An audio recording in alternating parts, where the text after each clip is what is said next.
Bwana Yesu asifiwe sana. Ninakukaribisha hapa Chato katika madhabahu ya nguvu ya damu ya Yesu. Ninakukaribisha mtu wa Mungu, labda nikwambie kuhusu damu ya Yesu, kwamba damu ya Yesu inaweza kufanya kila kitu. Damu ya Yesu inaweza kubadilisha hata historia ya kitu chochote. Damu ya Yesu ilibadilisha historia ya mlima wa Golgotha. Golgotha ulikuwa ni mlima usiopendwa hata kidogo. Golgotha ulikuwa ni mlima usiotamanika hata kidogo. Lakini siku damu ya Yesu ilipodondokea kwenye mlima Golgotha, leo watu wanaimba Golgotha. Leo watu wanaipenda Golgotha. Leo watu wanaitamani Golgotha. Leo watu wanalipa fedha ili waiangalie Golgotha. Golgotha sasa ni mlima wa baraka, mlima ambao watu hawakutamani hata kukanyaga, lakini leo watu wanatamani kukanyaga Golgotha. Leo watu wakikanyaga Golgotha wanapona.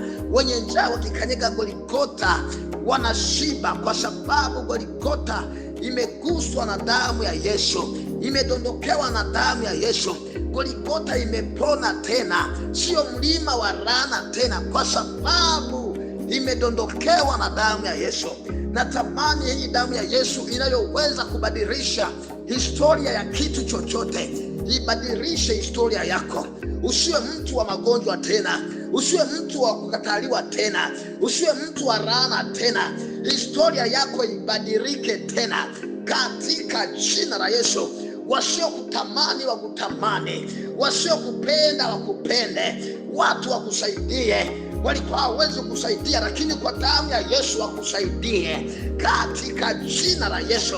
Usiwe ni mtu wa kukosa kazi tena, na kuombea siku ya leo upate kazi. Usiwe ni mtu wa kuonewa, usiwe ni mtu wa kushindwa kwa na kila kitu, lakini uwe ni mtu wa kushinda kwa jina la Yesu. Historia yako ibadilike katika jina la Yesu, katika jina la Yesu. Nafunga mikosi na laana kwa damu ya Yesu aliye hai. Damu ya Yesu inayoweza kubadilisha historia. Ibadilishe historia ya maisha yako, iliyobadilisha historia ya majambazi, iliyobadilisha historia ya wachawi. Leo inabadilisha historia ya maisha yako. Damu ya Yesu inafunika dhambi zako ukiamini katika jina la Yesu Kristo aliye hai.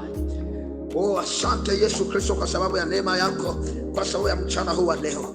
Sasa nataka nikwambie mtu wa Mungu, kwa kuamini hii damu ya Yesu tu, kila kitu kinabadilika kwenye maisha yako. Mungu akubariki.